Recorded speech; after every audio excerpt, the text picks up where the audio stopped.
it's Arianna. Have you ever heard of slacklining? Well, here's what it looks like.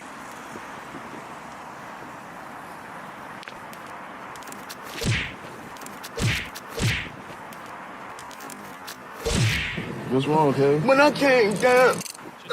Slacklining is a sport and art that can be training for balance or just for fun. It's basically walking, running, or balancing along a suspended length of flat webbing that is tensioned between two anchors. It's kind of like walking on a tightrope. If you get to see someone do this in person, it's so impressive how they can balance on a small little line without falling off. Slacklining seems like a fun activity, but imagine if you constantly lived on one. Your life would be exhausting because you'd be constantly trying to find your balance. Well, in reality, relationships are the same way. We are designed to enjoy friendship, but if we put all our weight on them, we are likely to fall at some point. Just like there are boundaries in our relationships, there's a fine line between healthy relationships and relying on people in an unhealthy way. So how do we find balance in our relationships? How do we rely on Jesus more than people?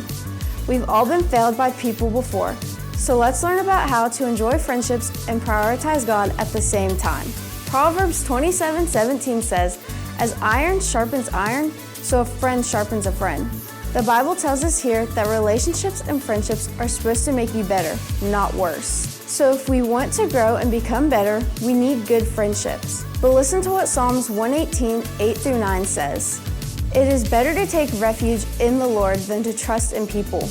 It is better to take refuge in the Lord than to trust in princes." So remember that while friendship is important, we are supposed to take refuge in God, not in people. Sometimes it's hard to tell if we are relying on our friends more than Jesus. So here's some questions to help you figure it out. Do we talk about our problems with our friends but don't pray about them? Do we care more about what our friends think than what Jesus thinks? If you answered yes, it's likely that you've begun to put an unhealthy weight on your closest friendships. Here's the culture changer. Friends are meant to sharpen us, not sustain us. 1 Peter 5:7 tells us exactly how God feels about us. Give all your worries and cares to God, and He cares about you. Listen, whether you know it or not, God is extending an open invitation to you tonight. Our relationships become unhealthy when we ignore God's invitation and choose to put our own burdens on our friends instead of Him. And sadly, sometimes friends let us down.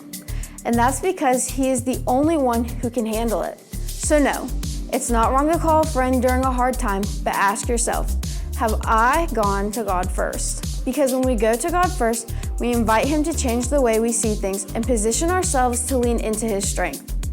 If there's ever been a time in your own life when you relied too heavily on a friend, you probably ended up empty. And that's when you should go to God and find strength. Maybe you should go to God first and accept God's invitation to throw your burdens on Him because He cares for you.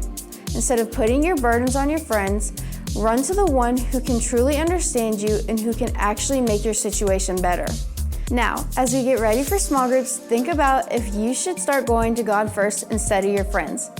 And in small groups, you can talk to your group leaders about the ways we can do this together and support each other. Remember, small groups with culture are a closed circle, and we don't use what you say against you. So don't be afraid to open up. Now, let's see what God has in store for us in our conversations tonight.